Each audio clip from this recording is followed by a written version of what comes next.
اعوذ باللہ من الشیطان الرجیم بسم اللہ الرحمن الرحیم الصلاۃ والسلام علیکہ یا رسول اللہ وسلم علیکہ وعلی آلکہ وصحبہ یا حبیب اللہ۔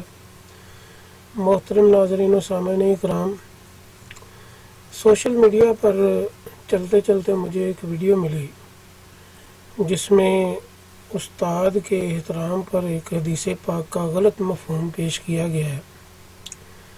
تو ذرا پہلے ویڈیو سماعت فرمائیں اور دیکھیں، اس کے بعد پھر اس پہ بات ہوتی ہے۔ ویڈیو سنیے۔ السلام علیکم۔ آپ کیوں نہیں کھڑے ہوئے ہیں؟ کیونکہ میں نہیں چاہتا کہ آپ جہنم میں جائیں۔ وہ کیسے؟ رسول اللہ صلی اللہ علیہ وسلم نے فرمایا، من احب ان يمثل له الرجال قیاما فلیتبوأ مقعدہ من النار۔ اس کا ترجمہ بھی بیان کریں۔ آپ صلی اللہ علیہ وسلم نے فرمایا کہ جو شخص یہ چاہتا ہے کہ لوگ اس کے لیے کھڑے ہوں، وہ اپنا ٹھکانہ جہنم میں بنا لے۔ جزاک اللہ، بارک اللہ۔ جی ناظرین، آپ نے یہ ویڈیو سماعت فرمائی، یہ مجھے نیٹ سے ملی ہے۔ تو ابو داؤد کی حدیث پاک 5229 بیان کی اس نوجوان نے، اور یہ استاد ٹیچر آئے ہیں کمرے میں، اور اس حدیث پاک کو بیان کر کے پھر اس کا ترجمہ اس نے کیا کہ نبی اکرم صلی اللہ علیہ وسلم نے فرمایا ہے کہ جہنمی ہے وہ شخص جو اپنے لیے اس بات کو چاہے کہ دوسرے لوگ اس کے لیے کھڑے ہوں۔ یہ نتیجے ہیں احادیث مبارکہ کے علم کو اپنے مطلب سے، اپنے معنی و مفہوم پہنا کے اس پر عمل کرنے کے۔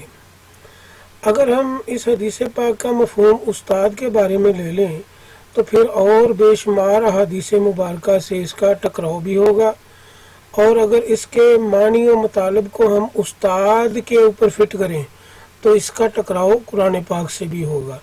اب ایسا تو ممکن نہیں کہ حدیث پاک کا ٹکراؤ جو ہے وہ قرآن پاک سے ہو یا دوسری معتبر احادیث مبارکہ سے ہو۔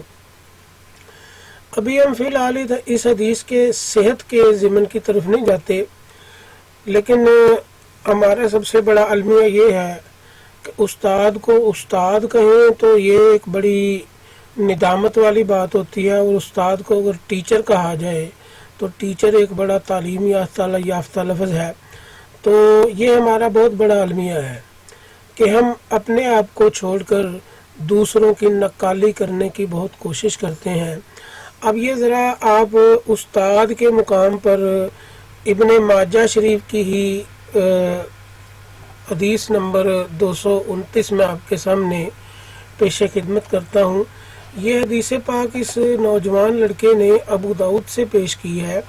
میں ابن ماجہ سے یہ حدیث پاک پیش کرتا ہوں کہ اسلام نے دنیا کو علم کی روشنی عطا کی۔ یہ صرف اسلام کا ہی خاصہ ہے۔ اگر کسی کو ادب و احترام کا اور مقام کا جو شرف بخشا ہے وہ اسلام ہی میں رہتے ہوئے، اسلام پر قائم ہوتے ہوئے ہی کسی کو ملا ہے، چاہے وہ والدین کے احترام کی بات ہو، عورتوں کے مقام کی بات ہو، یا پھر اولاد کے مقام کی بات ہو، کسی بھی مقام و مرتبے کا تعلق صرف اسلام سے ہی وابستہ ہے۔ باقی لوگوں نے بھی حقوق تو بنائے ہیں، مگر اسلام نے جو احترام کا خاکہ پیش کیا ہے وہ اور کسی مذہب میں آپ کو نہیں ملے گا۔ اسی طرح استاد کو عظمت اور طالب علم کو اعلیٰ و عرفہ مقام عطا کیا ہے۔ نبی اکرم صلی اللہ علیہ وسلم نے اپنے مقام و مرتبہ کو ان الفاظ میں بیان فرمایا ہے۔ ابن ماجہ شریف حدیث نمبر 229، مجھے معلم بنا کر بھیجا گیا۔ یہ نبی اکرم صلی اللہ علیہ وسلم کا فرمانا ہے۔ تو یہ جو حدیث پاک جس ضمن میں بیان کر رہا ہے، اس حدیث پاک کا مفہوم ان متکبر لوگوں کے لیے ہے، جیسے کہ کوئی پنچایت کے سرپنچ وغیرہ ہوتے ہیں، یا پھر وہ لوگ جو تنخواہ دار لوگوں کو اپنا ملازم رکھتے ہیں اور پھر ان سے اپنا پروٹوکول چاہتے ہیں، یا پھر ایسا شخص جو اپنے تکبر میں اس قدر آگے بڑھ چکا ہو کہ وہی بس کھڑ پینچ ہے، تو ایسے لوگوں کے لیے حدیث پاک ہے کہ وہ اگر پسند کریں کہ ان کے لیے لوگ کھڑے ہوں تو وہ جہنم میں جائیں گے۔ یہ استاد کے بارے میں حدیث پاک نہیں ہے، یہی وہ المیہ ہے کہ بغیر علم حاصل کیے جب ہم حدیث کا یا قرآن کی آیت کا مطلب نکالیں گے تو وہ ہم غلط رستے پر چل پڑیں گے۔ کسی حدیث کا یا قرآن پاک کی آیت کا مطلب جب ہم علماء سے علم حاصل کر کے باقاعدہ مکتب میں جا کر تو اس علم کو حاصل کریں گے تو پھر ہی ہم اس کا درست مطلب نکال سکتے ہیں۔ استاد کے بارے میں کچھ گزارشات و معروضات آپ کی پیش خدمت کرتا ہوں۔ اسلام نے استاد کو روحانی والد قرار دیا ہے۔ ایک قابل قدر ہستی، محترم و معظم شخصیت، مربی و مزکی کی حیثیت عطا کی ہے استاد کو اسلام نے۔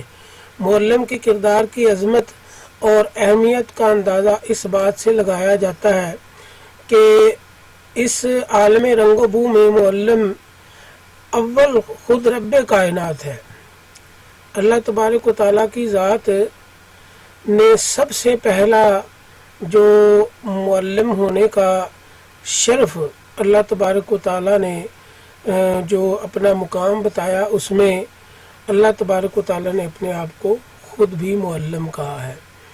چنانچہ قرآن پاک میں ارشاد باری تعالیٰ ہے، اور آدم کو اللہ کریم نے سب چیزوں کے اسماء کا علم عطا فرمایا، سورہ بقرہ آیت نمبر 31۔ تو اللہ تبارک و تعالیٰ نے علم سکھانے کا جو ہے وہ یعنی جو معلم اعظم کی ڈگری ہے وہ سب سے پہلے اللہ تبارک و تعالیٰ نے اپنے آپ کو عطا فرمائی اور اس کا اظہار بھی فرمایا، اور انسان کی تخلیق کے ساتھ ساتھ تعلیم کا بھی انتظام فرمایا۔ رحمان ہی نے قرآن کی تعلیم دی، اس نے انسان کو پیدا کیا اور اس کو گویائی سکھائی، سورہ رحمان میں اس کا ذکر ہے۔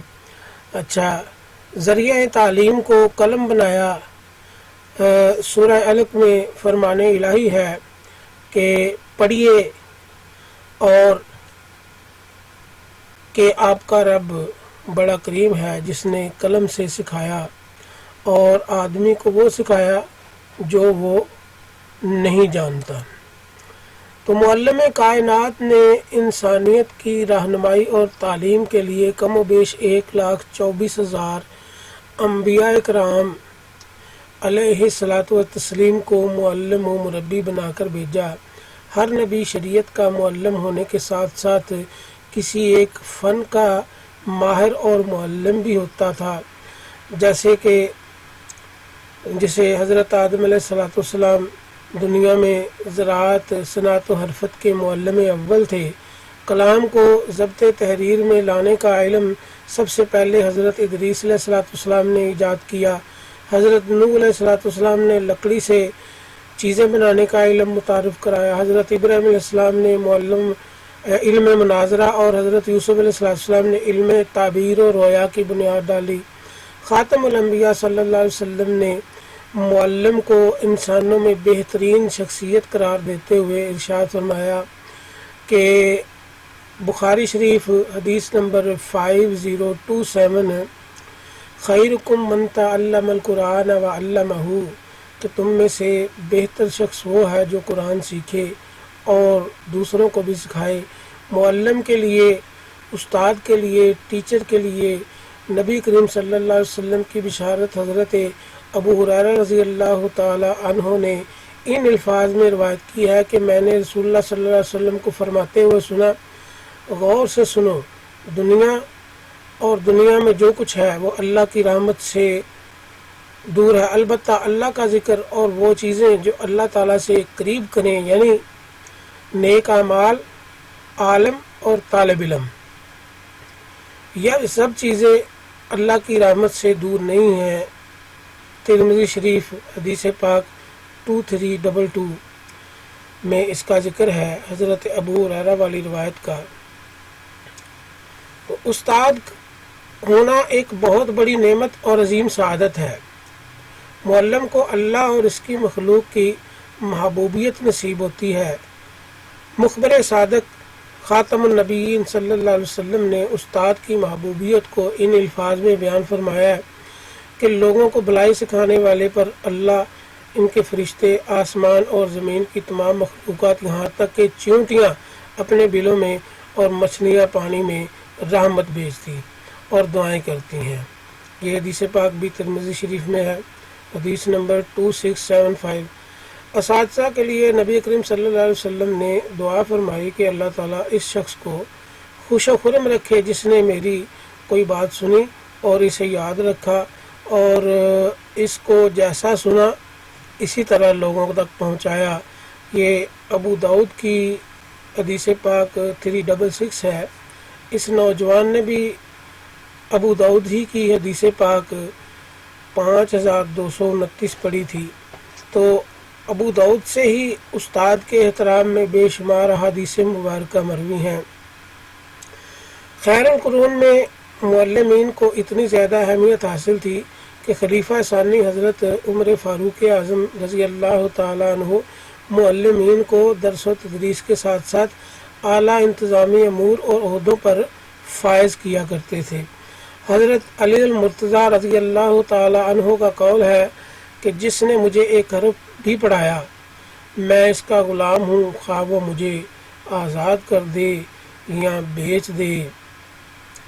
حضرت مغیرہ رضی اللہ تعالیٰ عنہ کہتے ہیں کہ ہم استاد سے اتنا ڈرتے اور ان کا اتنا ادب کرتے جیسا کہ لوگ بادشاہ سے ڈرا کرتے ہیں۔ حضرت یحییٰ بن معین رحمۃ اللہ تعالیٰ علیہ بہت بڑے محدث تھے۔ امام بخاری رحمۃ اللہ تعالیٰ علیہ ان کے متعلق فرماتے ہیں کہ محدثین کا جتنا احترام وہ کرتے تھے اتنا کرتے ہوئے میں نے کسی کو نہیں دیکھا۔ امام ابو یوسف کہتے ہیں کہ میں نے بزرگوں سے سنا ہے کہ جو استاد کی قدر نہیں کرتا وہ کامیاب نہیں ہوتا۔ تو اسی طرح ناظرین اکرام، میں نے یہ مواد تو بے شمار کلیکٹ کیا، استاد کے احترام میں بے شمار احادیث مبارکہ ہے، اور استاد کا احترام جو ہے اس کو قرآن پاک نے بھی بڑا استاد کو مقام دیا ہے۔ قرآن پاک سیکھنے والے، قرآن پاک یاد کرنے والے اور یاد کروانے والوں کے لیے بڑے سارے اجر ہیں۔ یہ تو علم دین ہے۔ اس کے علاوہ علوم و فنون میں بھی اساتذہ کو بڑا مقام حاصل ہے، جیسے کہ بدر کے جنگی قیدیوں سے جب نبی اکرم صلی اللہ علیہ وسلم نے پوچھا کہ جس کے پاس جزیہ نہیں ہے، یعنی جو جنگی قیدی ہونے کے اعتبار سے جو جرمانہ بنتا ہے، جو فدیہ بنتا ہے، اگر کوئی شخص نہیں دے سکتا تو وہ جون سا علم جانتا ہے وہ مدینہ والوں کو سکھائے، وہی ان کا جزیہ ہوگا، وہی ان کا فدیہ ہوگا۔ ویسے بھی شیطان کا سب سے بڑا دشمن طالب علم ہے۔ جب طالب علم کے بارے میں کوئی نقصان پہنچانے کی کوشش کرتا ہے طالب علم کو، تو پھر اللہ تبارک و تعالی بذات خود اس کے سامنے آ کھڑا ہوتا ہے۔ طلب علمی کا مقام اتنا بلند ہے، اور ایک استاد جو ہے وہ طالب علمی کے اس زمانے سے گزر کے استاد بنا ہوتا ہے۔ جب طالب علم کا اتنا مقام ہے کہ اللہ تبارک و تعالیٰ نے اس کے لیے بے پناہ اجر رکھا ہے، تو پھر استاد کا کیا احترام ہوگا جس سے وہ طالب علم سیکھ رہا ہے۔ تو بس اس بات کو سمجھنے کی ضرورت ہے کہ صرف ٹیچر ہی قابل احترام نہیں، کہ ہم اس کو انگریزی میں ٹیچر کہیں گے تو وہ تبھی پڑھا لکھا لگے گا۔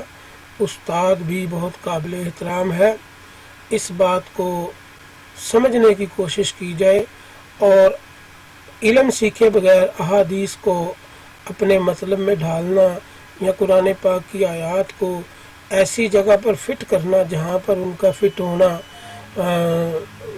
نہیں بنتا، تو اللہ تبارک و تعالی ہمیں علم و حکمت عطا فرمائے۔ بس یہ چھوٹی سی ویڈیو یہ ویڈیو میرے سامنے آئی تو میں نے سوچا کہ اس کے اوپر کچھ گفتگو کر لی جائے۔ تو آخر میں بس اتنی ہی عرض ہے کہ استاد کا مقام دیا جائے، چاہے آپ کے پاس جتنی بڑی مرضی طاقت ہو، جتنی بڑی مرضی دولت ہو، مگر استاد کا احترام آپ پر لازم ہے۔ اور یہ احترام اس طرح ہے کہ جو اندر سے آپ کے روحانی جذبات کا اظہار کرتا ہے۔ آپ روحانی جذبات سے، اپنے دلی جذبات سے، اندر سے جب استاد کا احترام کریں گے تو یقین جانیے کہ آپ کے لیے علم کی مشعلیں اللہ کی طرف سے روشن ہوں گی۔ بے ادب، بے مراد اور با مراد کی مثال جو ہے وہ ہمیں جو رستہ دکھاتی ہے، اس میں استاد کا احترام بڑا ضروری ہے۔ اللہ تبارک و تعالی ہمیں علم و حکمت عطا فرمائے، اور اللہ تبارک و تعالی مجھے بھی اور آپ کو بھی اپنی معرفت اور اپنے محبوب صلی اللہ علیہ وسلم کی پکی اور سچی محبت عطا فرمائے۔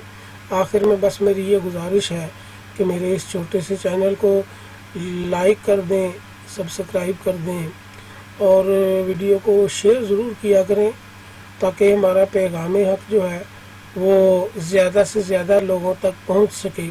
تو ہو سکتا ہے کہ میرے منہ سے نکلی ہوئی بات کسی کے لیے مشعل راہ بنے، جو کہ آخرت میں میرے لیے بخشش کا وسیلہ بن جائے۔ تو اللہ تبارک و تعالی میرا اور آپ کا حامی و ناصر ہو۔ کہ آپ کا اپنا چینل ہے، اس کا خیال رکھیں۔ وآخر دعوانا ان الحمد للہ رب العالمین۔